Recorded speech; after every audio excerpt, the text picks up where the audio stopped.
Trump is with us after a very successful week in Cleveland. Mr. Trump, I've got 5 polls here that show you have now taken a pretty significant lead. 3 of them have you up by 4 points. Your reaction? Well, I'm very happy about it. I think the public is very smart. They know what's going on, and they're tired of Clinton, and they're tired of Obama, and they're tired of bad trade deals and not beating ISIS and all of the problems that we have. They're just tired of it. They don't want another 4 years of Obama, that's for sure. So I'm really happy about that, and I'm honored by it. You know, by all accounts, I mean, the harshest thing that I heard is that you told the American people the truth, that the economy is bad, that things are really bad in terms of international affairs and ISIS. The world is a very dangerous place. And they said, oh, that's dark. They seem to miss that you were offering solutions.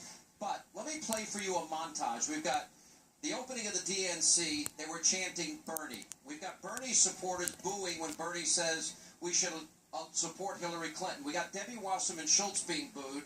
And, you know, it goes on and on from there. Let me play it for you.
About these emails. I haven't followed it, but I'm very proud of the campaign that I ran, and I'm very proud of the campaign that Senator Sanders ran.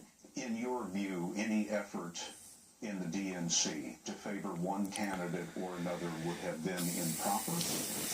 Again, I don't have any information about this, and so I can't answer specifically. What is your reaction, Mr. Trump, to all of this chaos, confusion, booing, and, of course, this whole DNC collusion with Hillary?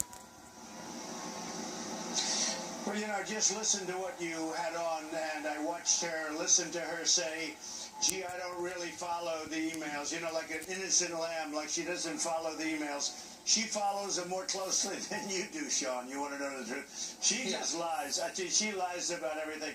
Even the way she said that, gee, well, I don't follow the emails. It's so important, and she doesn't follow them. You know, just doesn't happen to be up on the subject. She's just a liar. I mean, she's been a liar from day one for many, many years, and people are just wise to her now, I think. And the problem is that Bernie Sanders has lost his energy. He's lost his drive. I think he's exhausted. You want to know the truth. Now, who can blame him? Yeah. But I think he's totally exhausted. But I think his supporters are not exhausted, and his supporters are liking what I'm saying in terms of trade, and we're getting ripped off in trade deals and lots of other things. So I think we're going to get a lot of those supporters to come with us. Do you think that Debbie Wasserman Schultz is taking the fall for Hillary, and then immediately after this whole scandal breaks, Hillary goes and hires her and says nothing about the collusion? What is your reaction to that? Well, she was the arm of Hillary. She worked for Hillary, essentially, even though she was, you know, she had that position. And it was a big rig system. I'm the first one to use that term, but it was a rig system. Bernie never had a chance. She was the one that was leading the charge for Hillary. Hillary knew everything that was going on, probably saw most of these emails at some point. And Bernie just, you know, I think he's just tired and exhausted and giving up. I think Bernie's giving up. And, you know, the sad thing is that if he didn't give up, he really would have left a legacy. But now he's leaving a legacy. He did all that work for nothing. They put this Tim Kaine in, and Tim Kaine, I mean, he wants to allow thousands of more refugees to come in from Syria. He's terrible on trade deals. He wants to approve every trade deal you can have, which is horrible for the American worker. I mean, these trade deals are a disaster. He wants to approve them all. It's like the worst person she could have chosen. You know, it shows bad judgment because from her standpoint, he would be the worst because Bernie had all these votes and now they're all going against her. So it just shows you she's just got bad judgment. And then when she said, gee whiz, I just haven't been following the email, every hour of every day she's following those emails. If you look at these emails with the DNC, what I would argue is collusion, because you're right, very early on you said that the system was rigged, the system was corrupt, and Bernie Sanders, frankly, was being treated unfairly, and now we know for a fact he was, and he's falling on his sword tonight.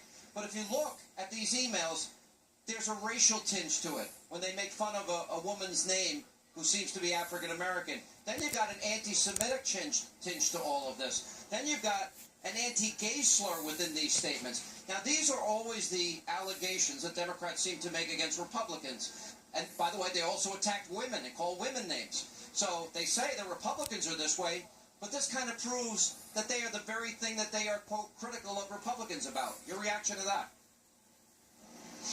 Well, let's put it this way. You understand this maybe better than anybody.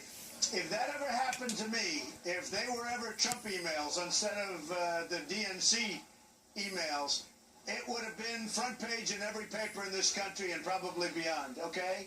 And now they're trying to slough it off, and it's a big story, but it's not a story like it could be. If that would have happened in Cleveland, and it just showed you how well we did at Cleveland. I knew it. We had a great convention, and Cleveland was great. Ohio was great.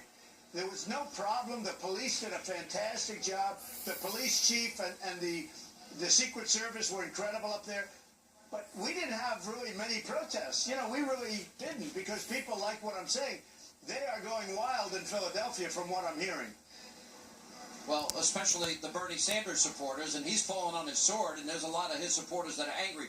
I want to go to one specific email I thought was particularly offensive, and this had to do when the primaries were coming up in Kentucky and West Virginia.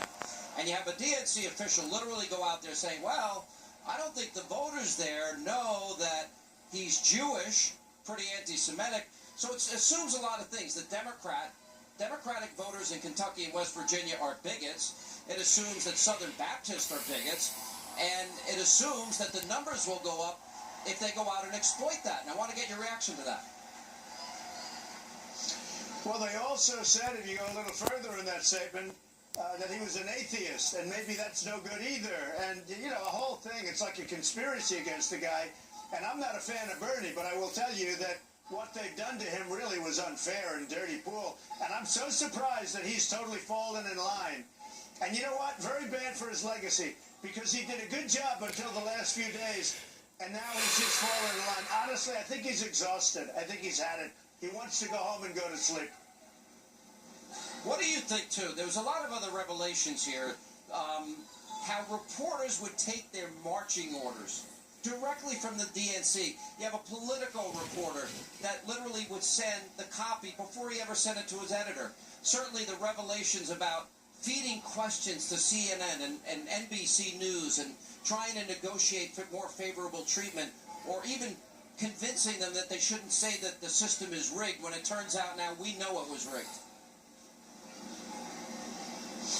Well, I'm going through it right now. I have a lot of problems with CNN, and it's very unfair and very one-sided, and I have a lot of difficulty with others. I mean, it's so unfair. Look at 60 Minutes. I did 60 Minutes with Governor Mike Pence last week, and they did it this week, and it was such a difference in terms of the tone of the questions and the difficulty of the question. We did great, but they were nasty questions, whereas with Hillary, it was like, and Tim, it was a joke, the questions. They were so easy.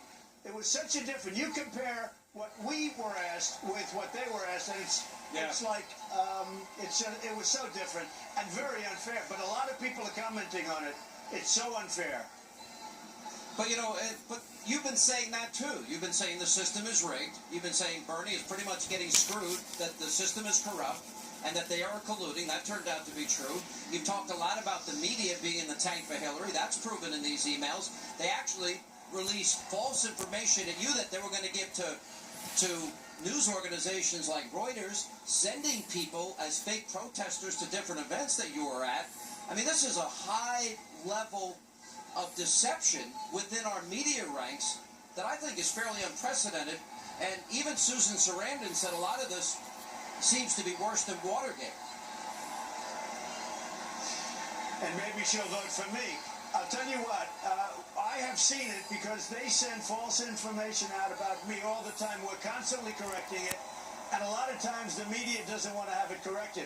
But we're constantly being fed out, from wherever it's coming from. I assume it's them, this false information, and they'll call, and we have to go through hell to show that it's not false, that it's just totally false.